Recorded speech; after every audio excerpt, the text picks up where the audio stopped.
Welcome to the Buck Brief, everybody. Let's talk Israel-Hamas war and the latest in that conflict. We know that Israel is now flooding the tunnels that Hamas has been using to move around Gaza and continue its terror and its paramilitary operations and all the rest of it. And so the Israelis are just flooding those tunnels, which I think is the right thing to do. Israel is now sending IDF soldiers house to house in the southern part of Gaza, and they are clearing out Hamas. And that is exactly what should be happening. And I think that this is the right move for Israel and for the rest of the world. What is fascinating in the background of this is just how absurd the anti-Israel voices on all this have become, and the craziness that we are seeing on display. White House, this is an NBC News piece, okay? NBC News. White House interns demand a Middle East ceasefire. 40 interns at the White House. Now, first off, who the heck cares what White House interns think about anything? There's really only one White House intern in all history who's really famous, and it's not for her Middle East opinions. So I'm just wondering, at what point did we have NBC News decide that the White House was going to be, or White House interns were going to be elevated to give us their sense of how there needs to be a ceasefire? No ceasefire until the mission is complete. All these people demanding a ceasefire, they're false moral self-righteousness and sanctimonious crap. Hamas brought this upon themselves. Israel has an absolute right to self-defense. Its people have the right to self-defense. The Israeli state has an obligation to defend them and to get justice for them. And that means finish the job. Ceasefire. Ceasefire until when? Oh, so we could have more negotiations with Hamas? So we could talk about how, there needs to be a self-governing Palestinian state.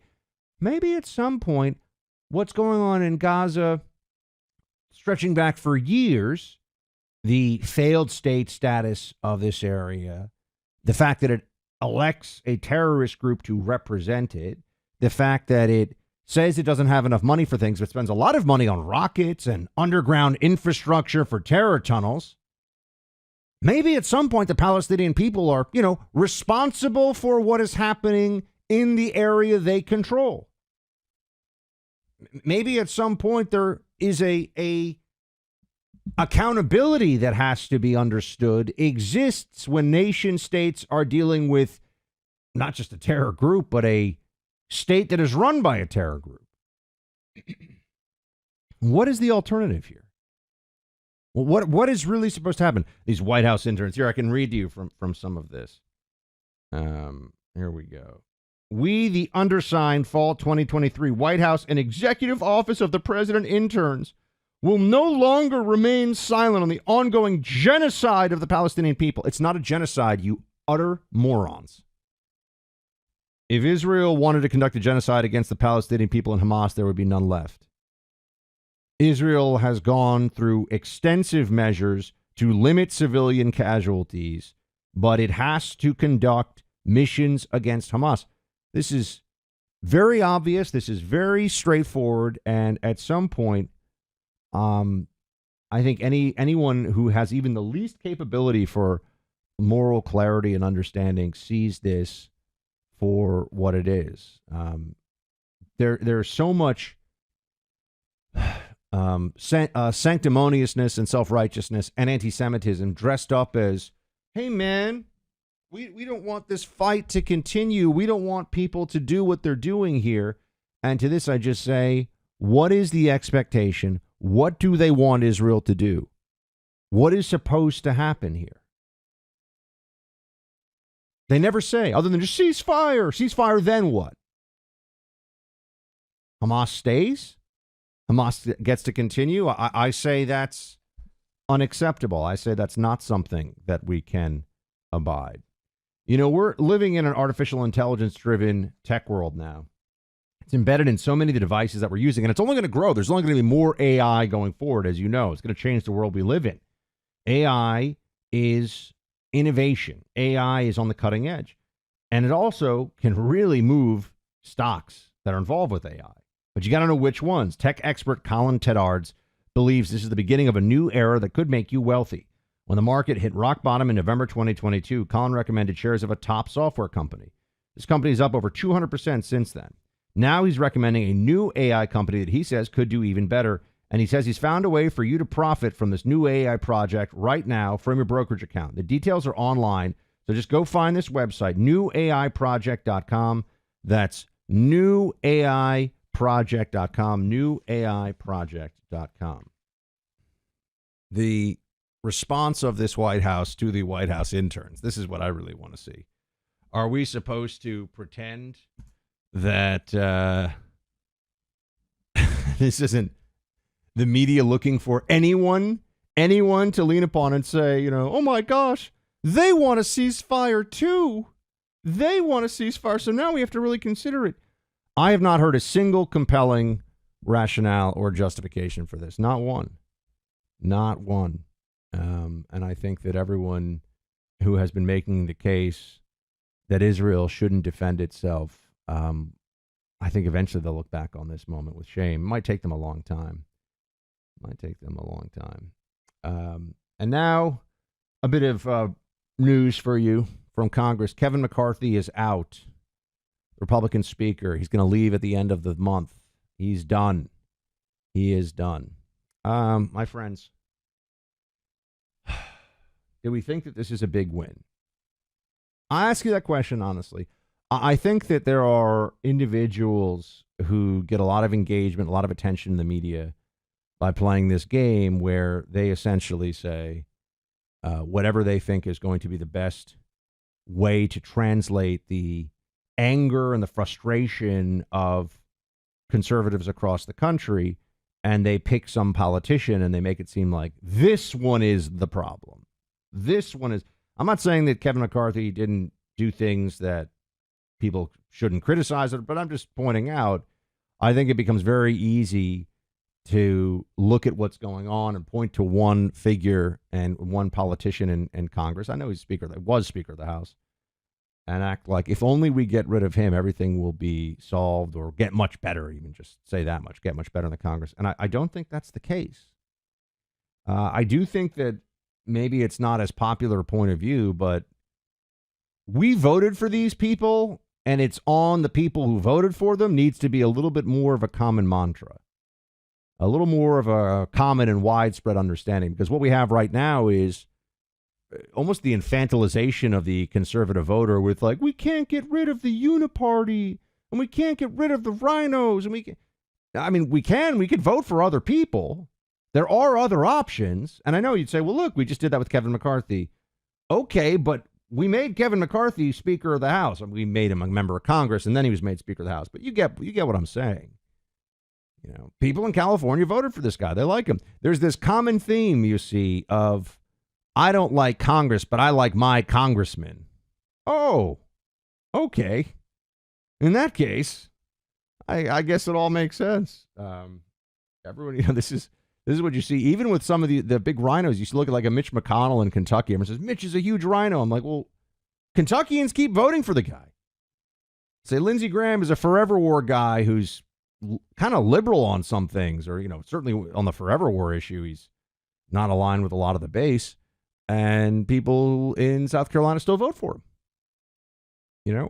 I think at some point we get to have a talk within the family as Republicans and say, well, why do we keep electing these people so that we can have, people on cable news or on radio or whatever criticize them, mock them? I mean, sure, you could say that's a form of accountability for them, but maybe we should elect better people. And maybe we need more people to run who really want to challenge and change the system instead of just personally benefiting from the system. Just a thought. And then I'm going to get to a story that infuriates me about states that are still thinking that's still saying that children should be masked. So we will get into that. This holiday season, the Tunnel to Towers Foundation is delivering on its promise to do good and never forget the sacrifices of America's greatest heroes during their annual season of hope. Between Thanksgiving and Christmas, the foundation is delivering mortgage-free homes to dozens of Americans who are severely injured, first responders, and Gold Star and fallen first responder families. One hero who received a home during the foundation's season of hope is Captain James Howard. Captain Howard served for years mostly in the 82nd Airborne Division and training for Special Forces, but he sustained serious injuries. Today, he's a C5 quadriplegic who lost his hand and leg functions and is paralyzed from the chest down. Tunnel to Towers gave Captain James Howard and his family a fully adapted, mortgage-free smart home to ease a financial burden and make their day-to-day movements of his life easier. Help and honor America's heroes this holiday season. Donate $11 a month to Tunnel to Towers at T2T.org. That's T, the number 2, T.org. Tunnel to Towers Foundation. This is enraging. 31 states are still recommending that people mask up against COVID, and the director of the CDC refused to rule out that some states maybe or some areas might mask up for, might have small children mask up. They might make your kids mask up in some states again. The CDC might recommend this again for COVID. They refuse to rule it out. They refuse to rule it out. These vile, idiotic tyrants just don't want to admit that they're wrong, and we're wrong all along. Masks do not work. They don't stop the spread. That's, what else can you say? Full stop. They don't stop the spread. This is the truth. This is the truth. It has been the truth all along. And all of these people, I know they think they're smart. I know they think that being obedient to authority was what the smart people were doing, but they were wrong. And people like me, starting in April of 2020, 3 years ago, were right. We were right. They were wrong. And they still don't want to admit it, because maybe then they'd have to think about how smart or not smart they are. Maybe they'll have to actually deal with the realities of not being nearly as clever as they had told themselves they were. So, they were wrong. They're not as smart as they think they are. And they're still going to try to mask up children. Masking up children is child abuse. Masking up children is child abuse. They made people abuse their own children. They abuse children in the name of the state. It is a disgrace. All of these MDs, all these health officials who proposed that we have to do this, who demanded we do this, should be ashamed. And the new director of the CDC is a coward and an imbecile, just like the last one. And just like the one before that. Little Fauci's going to come out. I'm going to mask up your kids. This guy's the absolute worst. You know what's the best? Great new towels. Get some for yourself. My Towels. That's right. Go to mypillow.com. The new towels from My Towels are the best yet. They've actually got 2 different levels, too. You can get a 6-piece towel set for an amazing introductory price as low as $29.98. But you got to go to mypillow.com and use promo code BUCK. I've got these here in my bathroom. They're so soft, so absorbent. Just having really good towels. It's nice. You know, you get out of the shower, you're going to love it. Take a bath, take your nice My Towel afterwards. Fantastic. Feels like you're at a spa. You can even get the designer premium line for just $20 more than the $29.98. 6-piece towel set, mypillow.com, mypillow.com. Use promo code BUCK for that 6-piece towel set. You'll get 50% in savings. Get yourself some new towels today. You're going to be so, it's a great gift to yourself, to your family, just to have. Get a couple of these 6-piece towel sets. mypillow.com, promo code BUCK. Don't mask up your kids. And what else do I have for life advice today? Wear comfortable footwear. There we go. Shields high.